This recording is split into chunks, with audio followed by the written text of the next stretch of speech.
Hello दोस्तों, स्वागत है मैं आपका सरफराज स्टडी पॉइंट में। दोस्तों आज हम देखेंगे क्लास 10th का संसाधन का भाग 4 खनिज संसाधन के बारे में।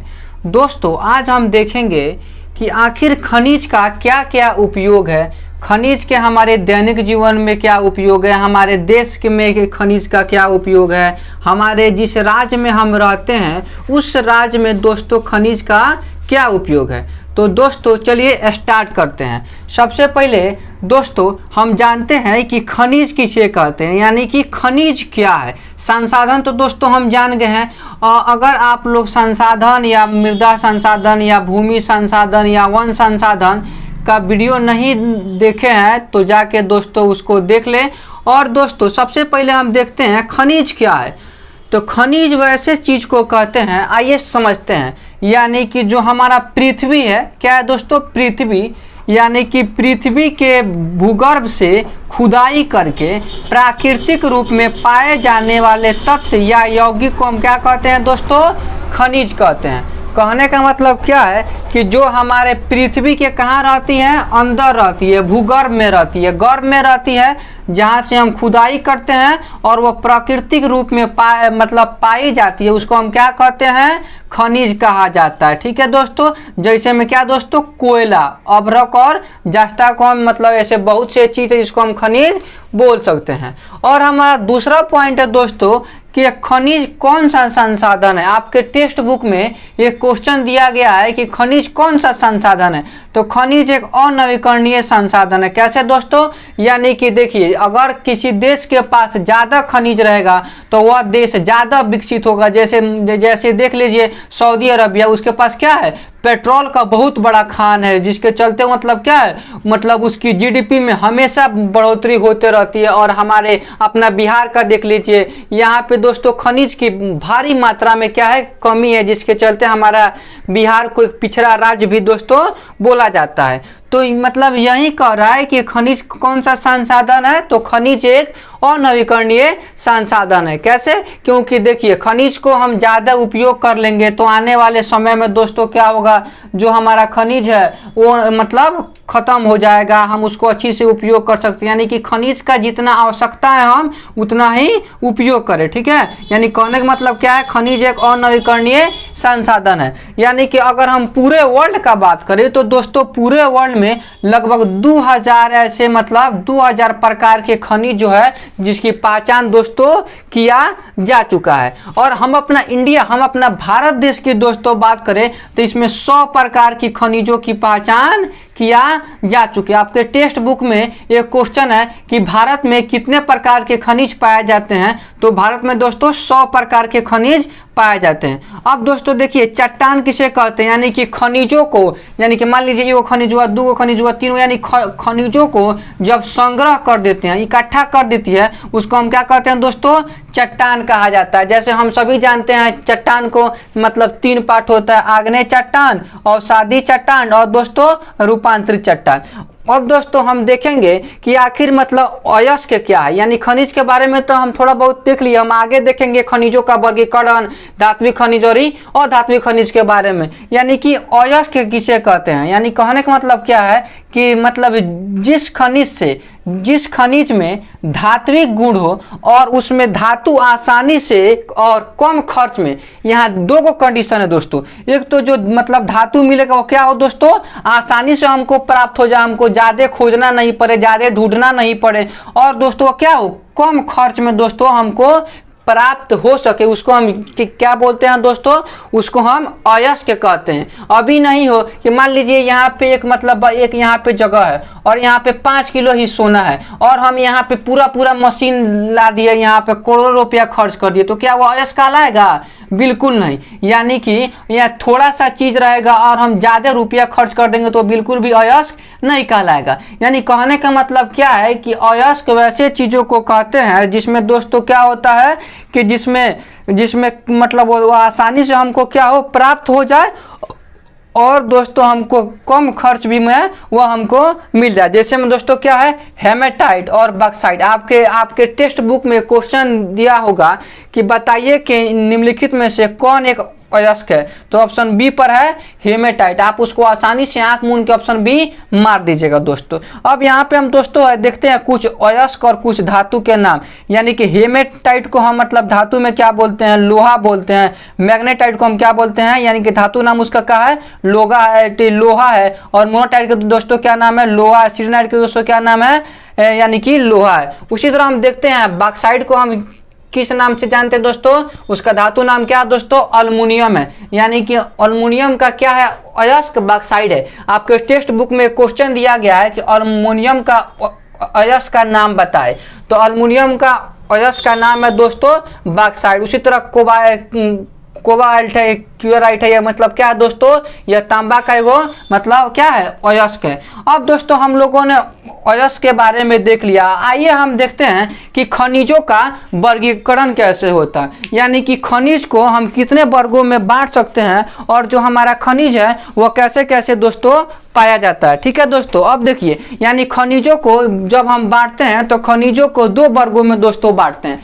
पहला है धात्विक खनिज और दूसरा कौन सी है दोस्तों, अधात्विक खनिज। यानी कि धात्विक खनिज मतलब धात्विक खनिज के भी दो प्रकार होता है, एगो लौहयुक्त खनिज और दूसरा अलौहयुक्त खनिज। और अधात्विक खनिज का भी कितना प्रकार होता है, दो गो, एगो कार्बनिक खनिज एगो अकार्बनिक खनिज। कहने का मतलब क्या है कि धात्विक खनिज वैसे खनिज को कहते हैं जिसमें धातु के कुछ गुण पाए जाते हैं। दोस्तों एक बार फिर से सुनिए, धात्विक खनिज किसे कहते हैं कि वैसे खनिज जिसमें धातु के कुछ गुण पाए जाते हैं, यानी कि धातु के कुछ अंश पाए जाते हैं, उसको हम क्या कहते हैं दोस्तों, धात्विक खनिज कहा जाता है। ठीक है दोस्तों, यहाँ तक तो आपको समझ में आ गया। और देखिए अधात्विक खनिज किसे कहते हैं कि यानी कि अधात्विक खनिज ऐसे खनिज को कहा जाता है कि जिसमें धातु नहीं होते हैं, मतलब जिसमें धातु नहीं होते हैं उसको हम अधात्विक खनिज कहते हैं, और जिसमें धातु पाए जाते हैं उसको हम क्या कहते हैं दोस्तों, धात्विक खनिज कहते हैं। जैसे में दोस्तों मतलब धात्विक खनिज भी कितने प्रकार के, दो प्रकार के होता है। एक होता है लौहयुक्त खनिज, यानी कि लौहयुक्त खनिज वैसे खनिज को कहा जाता है कि जिसमें लोहा के गुण पाया जाता है, जिसमें दोस्तों लोहा पाया जाता है उसको हम लौहयुक्त खनिज कहते हैं। जैसे में दोस्तों लोहा हो जाएगा, निकेल हो जाएगा, कोबाल्ट हो जाएगा इत्यादि। ठीक है, और लौहयुक्त खनिज किसे कहते हैं, और लौहयुक्त वैसे खनिज को कहा जाता है जिसमें लोहा के गुण नहीं पाया जाता है। जैसे सोना हो गया दोस्तों, सोना में लोहा पाया जाता है, बिल्कुल नहीं पाया जाता है। चांदी में पाया जाता है, चांदी में नहीं पाया जाता है। शीशा में क्या लोहा पाया जाता है, नहीं। जस्ता में नहीं, बॉक्साइट में नहीं। तो यानी कि जिसमें लोहा के गुण नहीं पाए जाते उसको हम क्या कहते हैं, अलौहित खनिज कहा जाता है। और दूसरा आता है अधात्विक खनिज में धातु के गुण नहीं पाए तो उसको अधात्विक खनिज कहा जाता है। और अधात्विक खनिज भी कितने प्रकार के होते हैं दोस्तों, दो प्रकार के होते हैं। कौन कौन दोस्तों, पहला कार्बनिक मतलब खनिज और दूसरा अकार्बनिक खनिज। यानी कि कार्बनिक खनिज के मतलब किसे कहते हैं, कार्बनिक खनिज ऐसे खनिज को कहते हैं कि यानी कि मतलब इसको हम ईंधन खनिज भी बोला जाता है। इसको हम क्या बोलते हैं दोस्तों, ईंधन खनिज भी बोले जाते हैं। यानी कि देखिए मतलब ये जो कार्बनिक खनिज है यह पृथ्वी में दबे प्राणी एवं पादप जीवों में परिवर्तित होने से बनते हैं। यानी कि पृथ्वी के अंदर मरे हुए जीवों के करोड़ों बरस के बाद दब जाने पर ये क्या होते हैं, यह हमारा कार्बनिक खनिज जो है वह बनते हैं। जैसे में क्या हो जाएगा, कोयला हो जाएगा, और दोस्तों क्या हो जाएगा, पेट्रोल हो जाएगा, और ये बहुत सारे मतलब चीज़ें दोस्तों। और दूसरा आता है अकार्बनिक खनिज, यानी कि मतलब जिसमें जीवाश्म नहीं पाए जाते हैं, यानी कि यह पृथ्वी में दबे प्राणी एवं पादप में परिवर्तित होने से नहीं बनते हैं, उसको हम क्या बोलते हैं दोस्तों, अकार्बनिक पदार्थ, अकार्बनिक खनिज कहा जाता है। जैसे में अब्रक हो जाएगा, ग्रेफाइट हो जाएगा। फिर से सुन लीजिए दोस्तों, कार्बनिक पदार्थ मतलब कार्बनिक खनिज वैसे खनिज को कहते हैं इसमें जीवाश्म होते हैं और इसमें जीवाश्म नहीं होते हैं। यह पृथ्वी के अंदर दबे हुए प्राणियों से बनते हैं, या पृथ्वी के अंदर दबे हुए प्राणियों से नहीं बनते हैं। आइए एक समझते हैं, आपके टेक्स्ट बुक में क्वेश्चन दिया गया है कि धात्विक खनिज और अधात्विक खनिज में अंतर स्पष्ट करें, या क्वेश्चन चेंज करके बोले धात्विक खनिज के कुछ गुण लिखे। क्या दोस्तों, धात्विक खनिज के कुछ गुण लिखे और अधात्विक खनिज के भी क्या लिखे दोस्तों, कुछ गुण लिखे। तो देखो धात्विक खनिज को दोस्तों क्या होता है कि इसको गलाने पर यह धातु प्राप्त होता है। धात्विक खनिज को गलाने पर क्या प्राप्त होता है? धातु प्राप्त होता है। और अधात्विक खनिज को गलाने पर धातु प्राप्त नहीं होते हैं। ठीक है दोस्तों, धात्विक खनिज में दूसरा हम अंतर देखते हैं कि यह काफी कठोर एवं चमकीले होते हैं। ठीक है दोस्तों, धात्विक खनिज क्या होते हैं? यह काफी कठोर एवं चमकीले होते हैं। और ये अधात्विक खनिज किसे कहते हैं? ये मतलब यह ना ही कठोर होते हैं और ना ही यह चमकीले होते हैं। तीसरा पॉइंट देखते हैं दोस्तों, ये यह मतलब क्या होते हैं? यह विद्युत एवं ऊष्मा के सुचालक होते हैं। कौन? धात्विक खनिज विद्युत एवं ऊष्मा के सुचालक होते हैं। और ये अधात्विक खनिज यह विद्युत एवं ऊष्मा के सुचालक नहीं होते हैं। चौथा पॉइंट, अगर हम धात्विक खनिज को जोर जोर से पीटते हैं, क्या करते हैं दोस्तों? जोर जोर से पीटते हैं तो यह पीटने पर नहीं टूटता, यह पीटने पर दोस्तों नहीं टूटता है। ठीक है, लेकिन अधात्विक खनिज को अगर हम जोर जोर से पीटेंगे ना तो यह टूट जाएगा। ठीक है, चौथा पॉइंट। पांचवा पॉइंट कि इससे हम तार बनाए जा सकते हैं। दोस्तों इसे हम क्या कर सकते हैं? धात्विक खनिज से हम तार बनाए जा सकते हैं और ये अधात्विक खनिज से हम तार नहीं बनाया जा सकता है। छठा पॉइंट देखिए, यह हमको कौन से चट्टान से प्राप्त होगा? तो यह दोस्तों हमको आग्नेय चट्टान से हमको यह धात्विक खनिज प्राप्त होते हैं। और जो हमारा अधात्विक खनिज मतलब किस चट्टान से प्राप्त होती है? तो अवसादी चट्टान से दोस्तों हमको यह प्राप्त होती है। कहने का मतलब क्या है कि अगर आपके एग्जाम्स में क्वेश्चन आता है कि धात्विक खनिज के मतलब गुणों को लिखो, फिर भी हम यही लिख देंगे तो उसके गुण हो जाएगा। या क्वेश्चन आता है कि धात्विक खनिज और अधात्विक खनिज में अंतर स्पष्ट करें, फिर भी हम ये लिख देंगे तो आसानी से हो जाएगा। यानी कि आपके टेक्स्ट बुक के में यह दोनों क्वेश्चन दिया गया है। आइए हम देखते हैं कि आखिर जो है वह खनिजों की क्या क्या विशेषता है। यानी कहने का मतलब क्या है? सबसे पहला विशेषता है कि खनिज कौन सा संसाधन है? और नवीकरणीय संसाधन है। यानी कि जितने भी खनिज है उन सभी खनिजों को हम अगर जल्दी जल्दी उपयोग कर ले या उनको हम मतलब संरक्षण नहीं करें तो आने वाले भविष्य में, आने वाले मतलब सालों में वह मतलब उसकी मतलब क्या होगी? वह खत्म भी हो सकते हैं। तो इसी कारण हम इसको अनवीकरणीय संसाधन कहते हैं। देखिए, यानी कहने का मतलब क्या है कि यहाँ देखिए कि कम मूल्यवान खनिज प्राकृतिक में ज्यादा मात्रा में। यहाँ समझिए, यानी कि कोयला का एग्जाम्पल लेते हैं। देखिए दोस्तों हमारा जो कोयला होता है यह हमको बहुत ज्यादा मतलब थोड़े ही पैसा में मिल जाता है। जैसे 50-60 यानी कि 100 मान के चलिए 500 रुपया में मतलब हमको कोयला मिलता है। ठीक है, तो यह हमको क्या है? प्राकृतिक में ज्यादा मात्रा में नहीं है, यानी कि इसका मूल्य क्या है? कम है। क्यों कम है दोस्तों मूल्य? क्योंकि यह हमारे प्राकृतिक में, हमारे वातावरण में बहुत ज्यादा मात्रा में क्या है दोस्तों? उपलब्ध है। लेकिन देख लीजिए अधिक मूल्यवान यानी कि वह मतलब जो खनिज रहेगा वह उसका मतलब क्या रहेगा? वह खनिज कम रहेगा। जैसे सोना को ले लीजिए दोस्तों, सोना को ले लीजिए। हमारे प्राकृतिक में क्या सोना ज्यादा है? अगर मान लीजिए कोयला जैसा सोना हो जाए तो क्या सोना इतना ही महंगा होगा?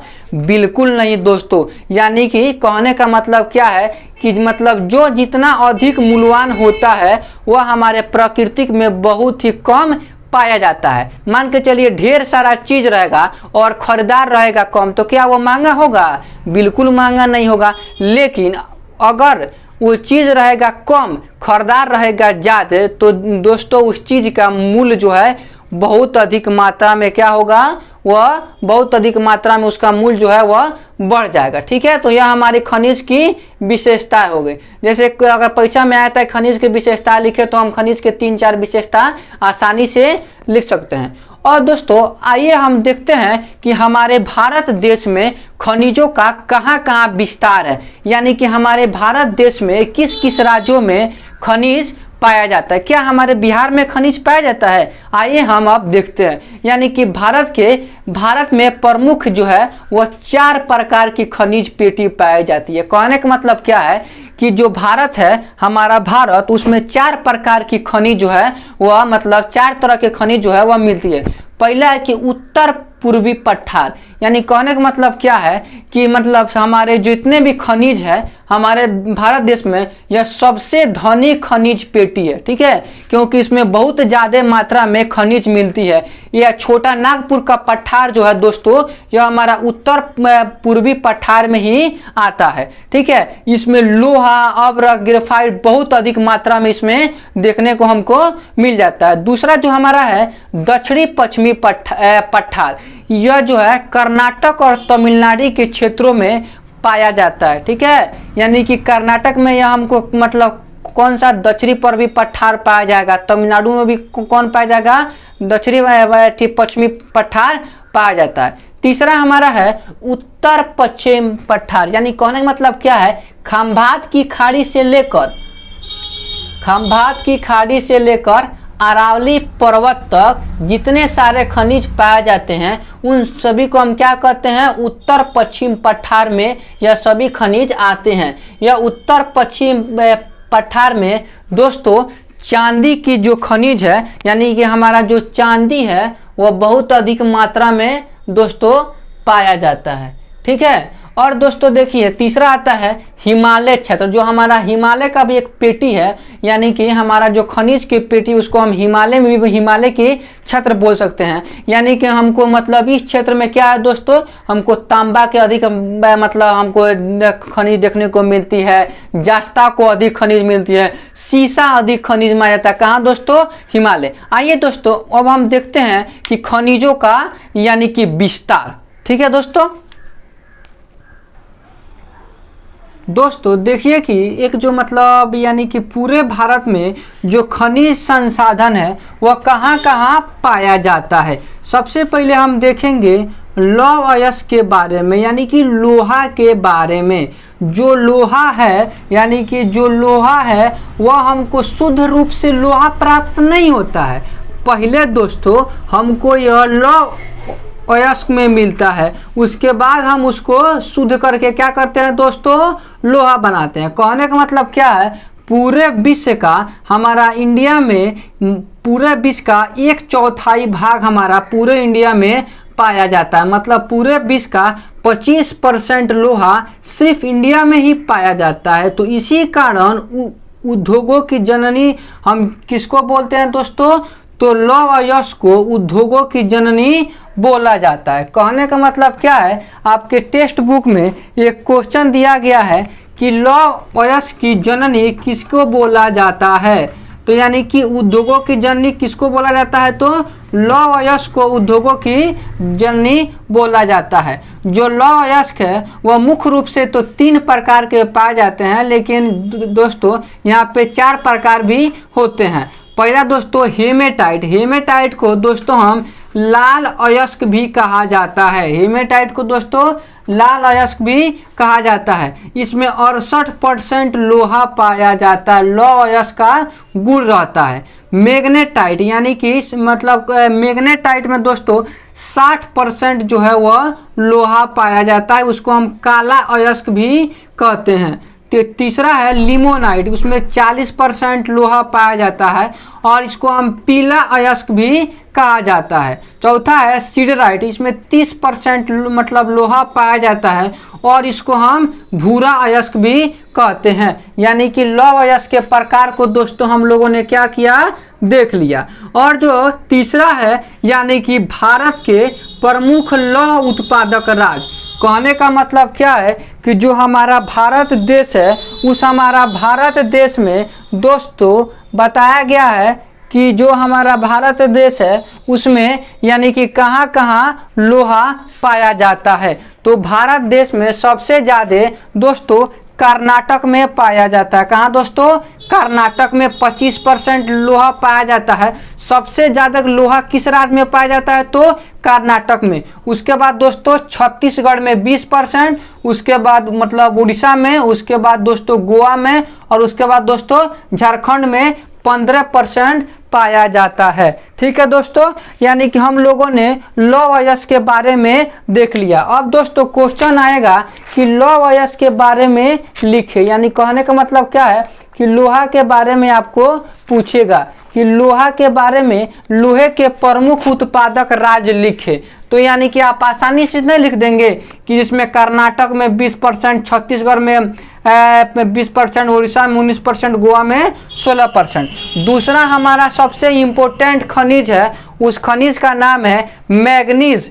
मैग्नीज खनिज को हम भूरा हीरा भी कहते हैं। इसको हम क्या कहते हैं दोस्तों? भूरा हीरा भी कहते हैं। जो मतलब पूरे विश्व में जो रूस है उसमें सबसे ज़्यादा मैग्नीज का भंडार है, यानी कि मतलब उत्पादन करता है। हमारा उसके बाद साउथ अफ्रीका है, यानी कि दक्षिण अफ्रीका, और हमारा इंडिया अपना जो है वो तीसरे नंबर पर आता है। लेकिन अगर भंडार की दोस्तों बात करें तो भंडार में सबसे ज़्यादा जिम्बाब्वे में मैग्नीज का भंडार है, और हमारा भारत में दोस्तों दूसरे नंबर पर आता है। यानी कि उत्पादन के हिसाब से तीसरे नंबर पर, भंडार के हिसाब से दोस्तों भारत मैग्नीज उत्पादन में दूसरे नंबर पर। आपके टेक्स्ट बुक में क्वेश्चन दिया है कि मैग्नीज उत्पादन में भारत कितने नंबर पर आता है, तो कितने नंबर पर? दूसरे नंबर पर। और जो मतलब भारत में सबसे ज़्यादा मैग्नीज कहाँ पाए जाते हैं दोस्तों?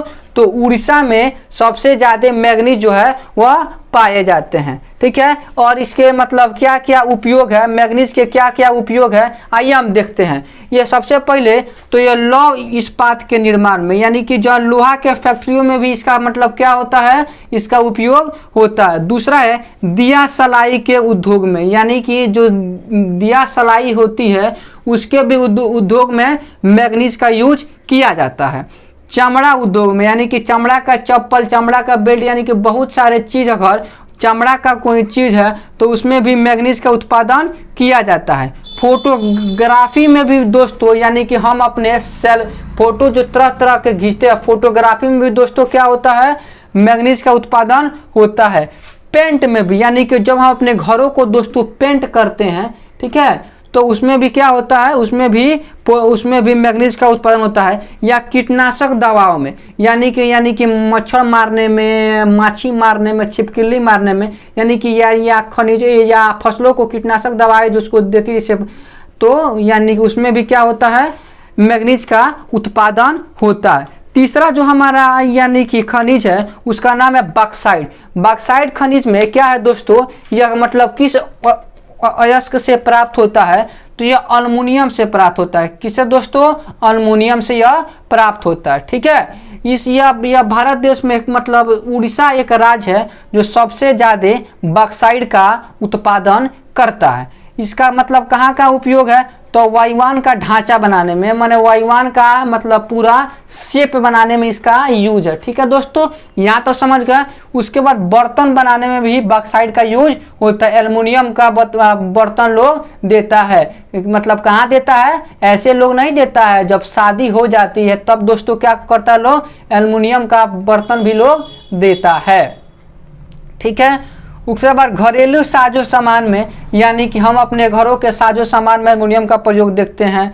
सफ़ेद सीमेंट में भी हम बॉक्साइट का मतलब देखते हैं। ठीक है, उसके बाद दोस्तों जलयान यानी कि नाव वाव को पेंदी बनाने में भी हम बॉक्साइट का उपयोग देखते हैं। तीसरा हमारा जो मतलब सबसे इम्पोर्टेंट जो खनिज है वह है तांबा। यह एक और लौहयुक्त मतलब खनिज के एक प्रकार है। यह क्या है तांबा दोस्तों, कि तांबा का भारत में एकमात्र संस्था क्या है, HCL, हिंदुस्तान कॉपर लिमिटेड। एक बार और सुन लीजिए दोस्तों, हिंदुस्तान कॉपर लिमिटेड, यानी कि हिंदुस्तान कॉपर लिमिटेड, यानी कि हिंदुस्तान कॉपर लिमिटेड के 2 केंद्र है। यानी कि एक कहाँ है, राजस्थान में, एक कहाँ दोस्तों, झारखंड में। एक राजस्थान के खेतड़ी में तांबा उत्पादन है। भारत की सबसे पुरानी तांबा उत्पादन कहाँ है, तो वह राजस्थान के खेतड़ी में पाए जाते हैं। दूसरा है मतलब उत्तराखंड के घाटशिला में भी